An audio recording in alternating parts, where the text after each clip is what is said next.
So over the past couple of days, we've had some amazing fight announcements. So today I thought I'd make a video reacting to all of them and also giving my early prediction and breakdown to some of the bigger fights that have been made. We've had Khamzat Chimaev announce his return against Li Jingliang in the welterweight division. We've also had Nick Diaz potentially announcing his return against Robbie Lawler. That one's in the works. Amazing fights have been announced. We've even had Paddy Pimblett's debut announced as well, which a lot of people have been waiting for a very long time. So I thought I'd give my reaction to all of them, starting with the big one that was announced today. Khamzat Chimaev, Li Jingliang. Amazing matchup in the welterweight division, ranked contender of Li Jingliang. They're pushing Khamzat Chimaev into the welterweight rankings, and with the hype behind him, I kind of get why they're doing it, because this is going to be an amazing fight. I'm so glad that Li Jingliang accepted this bout, because in all honesty, Li Jingliang should have no reason to accept this bout. Like, Khamzat Chimaev has one win over a welterweight in the UFC, and he's not even in the UFC anymore. In Rhys McKee, he recently got cut from the promotion. So as of right now,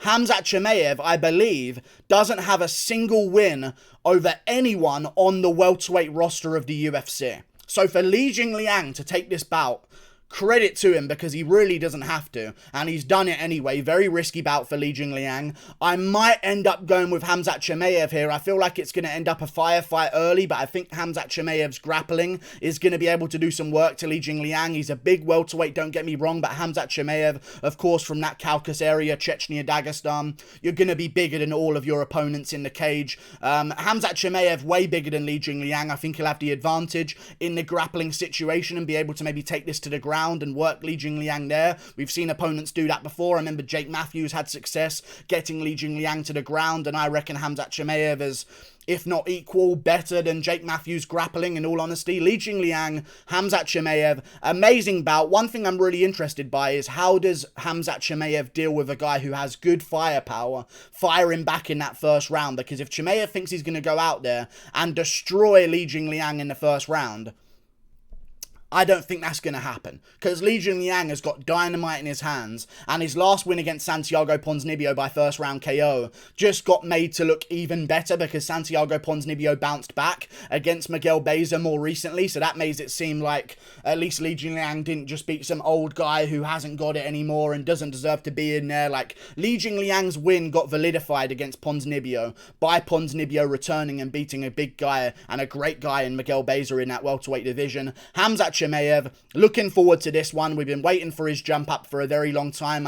I know that Neil Magny was kind of the guy that they wanted to go for, so it's weird that they would instead choose a guy who lost to Neil Magny, but maybe Neil Magny has a jump up the division, because right now you kind of need guys at welterweight, because there's so many matchups to make. And hey, if Gilbert Burns beats Wonderboy Thompson, Burns is going to need an opponent. Everyone needs opponents right now in the welterweight division, so I understand maybe keeping that top 10 a little bit clear to try and give other guys a chance to jump up and make some matchups inside that top 10. So Khamzat Chimaev takes on Li Jingliang. It's kind of better than the Neil Magny bout and the Leon Edwards bout, because let's be real, again, he has not beat a single welterweight on the UFC roster, ranked or unranked, so why on earth would he ever deserve Leon Edwards? Great that that fight didn't end up happening in hindsight. Now we've got Li Jingliang. Great matchup. Jingliang needs one more big win, and I think this is worthy of a main card of a pay-per-view. UFC 267 on October the 30th. Amazing card. I reckon this is a main card worthy fight, unless they want to do it to headline the prelims because of the time zone. Of course,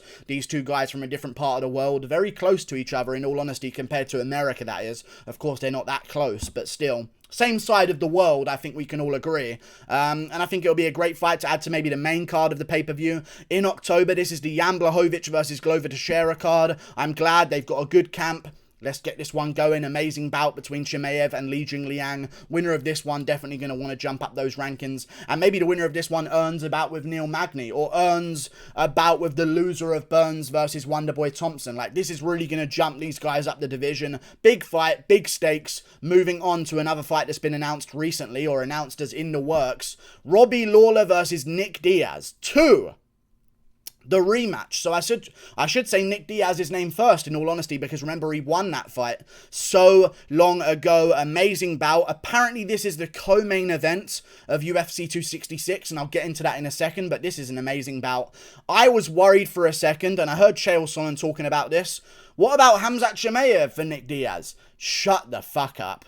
On a real, like, I was thinking Carlos Condit, Tim Means, James Krause, like some of these older veterans that have been around for a little bit to take on Nick Diaz. Also thinking of Robbie Lawler as well, but I don't know if Lawler would want to take that bout. I remember he was scheduled to fight someone else at some point, but had to pull out or something like that, or they never ended up making the fight happen. Neil Magny is not even in this fight.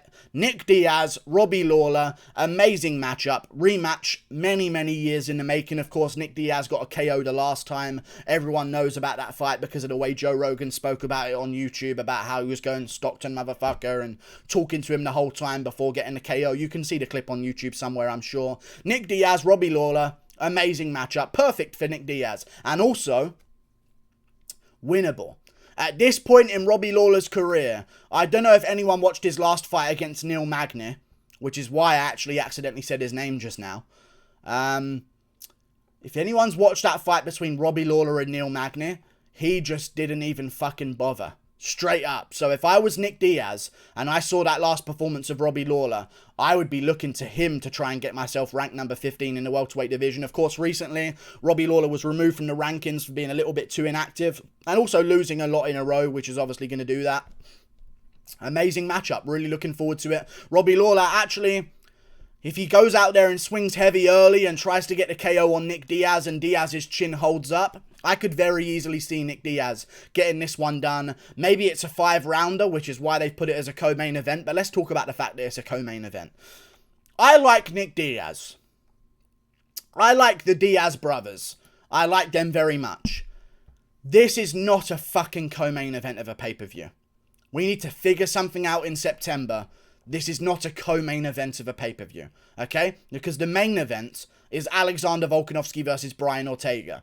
Now, Volkanovski-Ortega and Diaz-Lawler 2 is not a pay-per-view. I know casual fans right now are going to be furious at me for disrespecting the name of Diaz. I completely understand.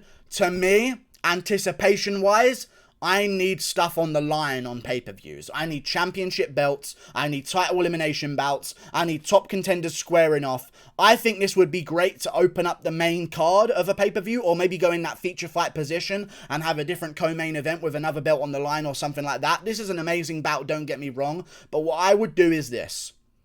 Alexander Volkanovski, Brian Ortega, main event, if they're going to do that, because it's official as a main event. Co-main event. Find another fight to put in there. Rose Namajunas versus Carla Esparza 2. Feature fight. Nick Diaz versus Robbie Lawler 2. Fourth fight down. Dan Hooker versus Rafael Dos Anjos. Great matchup as well. Then, to open up the card, Curtis Blades versus Jairzinho Rozenstruik, which has already been announced. And then do Gregor Gillespie versus Brad Riddell to headline the prelims, and everything else that's on the card falls below that. Andrade Calvillo, Moraes de Velashvili, Suarez Modafferi, Medic Turner, Fiorot Bueno Silva. It's a great card, don't get me wrong. I just want to establish great fights on that main card, and we've still got time to do it, so why not? Let's make a great card out of this. It's not a co-main event, but it's an amazing bout, and I've been looking forward to Nick Diaz's comeback for a very long time. In all honesty, I'm glad we've got this news, because I kind of didn't believe it, that he was coming back. So I'm glad that we finally got clarity. Nick Diaz is returning to the cage. Now we can go through some other fights, including Paddy Pimblett, who has announced his debut against Luigi Vendramini, and this is a great matchup as well. On the September 4th card, which is the card that Darren Till will be taking on Derek Brunson, I'm assuming this will be like the headliner of the prelims or on the main card or something like that. Paddy Pimblett has got a lot of a following out of Liverpool and England in general, so we're going to get behind him.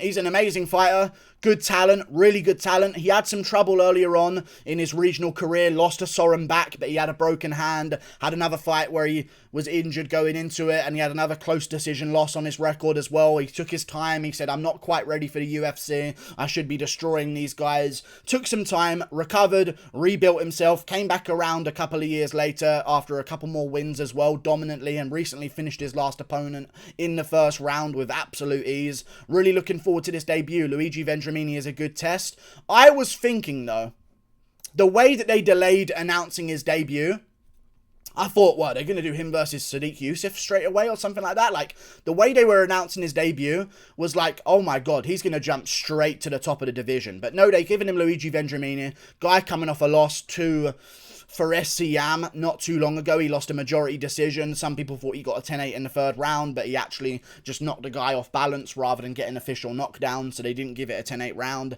Siam ended up getting a majority decision win, but Luigi Vendramini, very good fighter, very technical. This will show us where Paddy Pimblett is. If he loses this one, the hype wasn't really that real. You know what I'm saying? But if he wins this one and wins it impressively, he's going to immediately leapfrog a lot of guys in that division, because Siam, as I said, had a real struggle with Luigi Vendramini. If Paddy Pimblett goes out there and gets a signature first round rear naked choke finish that he gets so much of, this could be a really good win for him, and I think he could maybe do that in the grappling department. He's got really good grappling, really good jiu-jitsu, kicks are really good as well. One thing I don't like about Paddy Pimblett, and he will be angry that I've said this right now, his hands are worrying.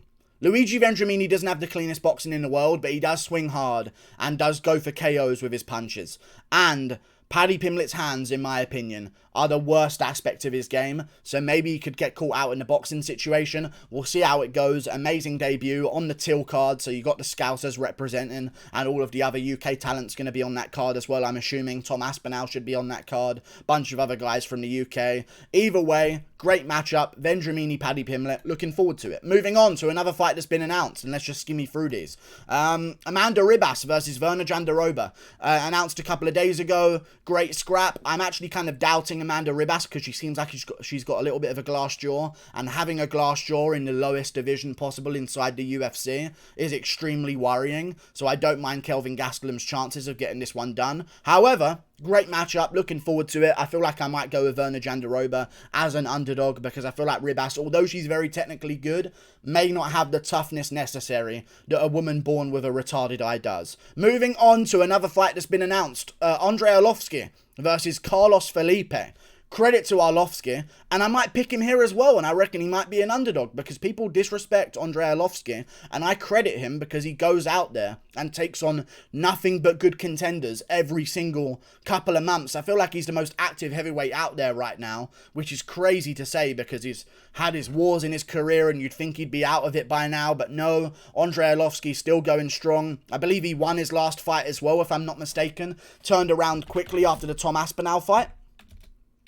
Just going to double check that real quick. I'm fairly certain he turned around really quick after the fight and had a fight with someone else and won it by a close decision. And that person's name was, if you'll give me a second to find it, Chase Sherman. He did bounce back. Yes, he bounced back against Chase Sherman 2 months later. Now we're later on in the year and he's taking on Carlos Felipe. Great matchup. Looking forward to seeing Arlovski do his thing. I think he might get the win as well. That's on October 16th's card. Moving on to other fights that have been announced. Of course, Askar Askarov got injured against Alex Perez. Now he's taking on Matt Schnell. Credit to Matt Schnell for stepping up and taking the fight with Perez. Great matchup. Schnell's looking at this, of course, as an opportunity to get back up those rankings after losing to Rodrigo Bontorin. So, good stuff. I just really hate it that Askarov is now out of his fight, and maybe he can just recover and get his title shot anyway without having to take on another opponent, because in all honesty, Askarov versus Perez made no fucking sense. Moving on to other fights that have been announced. Diana Beltbita versus Hannah Goldie. They're both hot, but not really, but it's weird, and who cares? Abubakar Nurmagomedov is also out of his fight with Daniel Rodriguez because he has an injury, and he'll now take on Preston Parsons. Preston Parsons is actually a very good prospect coming out of the, what promotion is he with? Combat Night Pro. Not really the best of promotions in all honesty, but he's got a good career going for himself here in all honesty. He's been a pro for a very long time. He's been a pro since 2014. That is 7 years a pro, for all you geniuses out there. 7 years a pro, lost to Mike Perry. Very tough loss in the early part of his career, but that was when Mike Perry was still somewhat Nigerian before he lost all of it throughout his career after Luque beat the Nigerian out of him. Mike Perry was doing good back then, beat this guy in the first round with a knee. He also got submitted in the first round again against a guy in Valdir Araujo who submitted him by guillotine choke. But since then, 4 wins in a row. 5-2 guy, 10-4 guy, 9-16, 10-7, not the best opponents towards the end, but he has got some good wins. 6-1 guy on his record. He's a decent prospect. I don't think he's going to beat Daniel Rodriguez. I'm glad that he stepped up to save the card though, because that card really needs help, and I'm glad that Daniel Rodriguez is staying on the card. I reckon he gets the job done. Another fight that's been announced has been Courtney Casey versus Liana Jujua. I'll watch that for my own reasons, and that's none of your business if you've seen who Liana Jujua looks like. Very interesting stuff. Other fights been announced. Ariane Carnelossi versus Estela Nunes. Great scrap. Ariane Carnellossi's Mrs. Man-Arms, if you don't know who that is. Crazy stuff. She has got the arms of Paulo Costa. In all honesty, it's pretty ridiculous. I reckon she'll get the win there. Great matchups, though, that have been made. I just thought I'd give my reaction to all of them. Like and subscribe. Thank you for watching. Click that button up there. Toodle pip. I'll see you later.